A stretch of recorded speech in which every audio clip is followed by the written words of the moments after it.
I'm Dr. Vinayak Das, consultant maternal fetal medicine specialist and laparoscopic surgeon in New Ramakrishna Seva Sadan, Pakurtala Mall. Preeclampsia के हो, यसको उपचार कसरी हुन्छ, अन्त कहिले डाक्टरकोमा जानुपर्छ?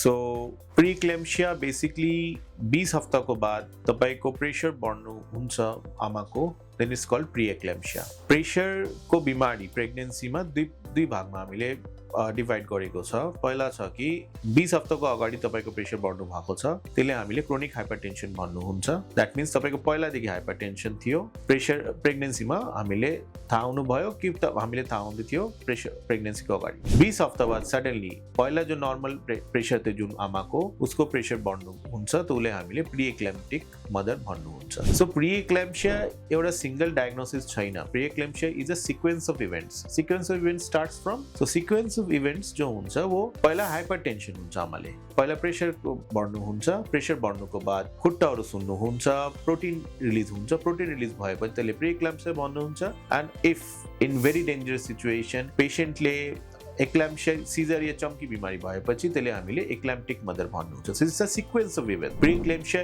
आइसोलेटेड इभेन्ट छैन। सेकेन्ड कि तपाईले हेर्नु सक्छ आमाले what symptoms can you see in the mother, जो तपाईले हेरेर डाक्टरसँग भेट गर्नुहुन्छ। फर्स्ट एन्ड फरमोस्ट, जति बेला तपाईको पेशेन्ट के जति बेला कुनै डाक्टर प्रेग्नेन्ट महिलाले हेर्नुहुन्छ प्रेसर लिनुपर्छ, द्याट इज म्यान्डेटरी। बिना प्रेसर लिएर तपाईको पेशेन्टको एपोइन्टमेन्ट कम्प्लिट भएको छैन। एन्ड प्रेसरको साथसाथ तपाईले तीनटा चिज हेर्नुपर्छ। तपाईको प्रेसर बढ्नु भएको छ, उसको साथ भुँडी दुख्दैछ, आँखा धमिलो हेर्नु सक्छ, टाउको दुख्दैछ, अरू चम्की जस्तो लाग्दैछ, पेशेन्ट कुरा गर्नु सक्दैन, त्यति बेला इमिडिएटली तपाईले पेशेन्टको लिएर डाक्टरको पास जानुपर्छ, because it could be an eclampsia fit which is very very dangerous। के टेस्ट गरेर थाहा हुन सक्छ कि प्री एक्लैम्प्सिया छ।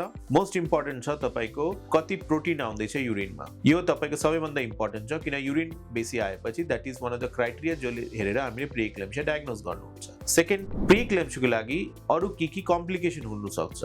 सो हामीले कम्प्लिकेसनले दुई भागमा बाँड्नु सक्छ। It's either maternal complication or fetal complication. Maternal complication त हामीले भनेको छ, एक्लैम्प्टिक फिट हुन सक्छ, प्रेसर बढ्नुको स्ट्रोक हुन सक्छ, डेलिभरीको टाइममा ब्लिडिङ बेसी हुन सक्छ, डेलिभरीको बाद ब्लिडिङ बेसी हुन सक्छ।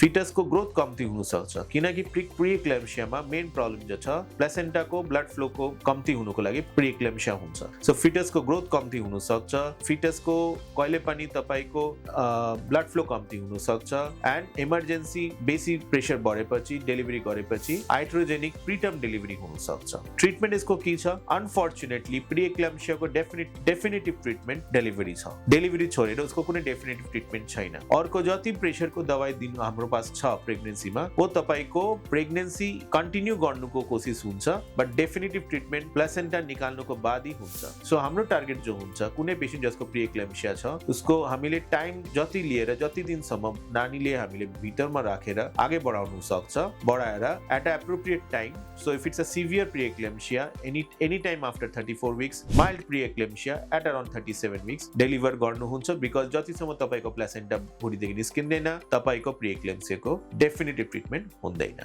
Thank you.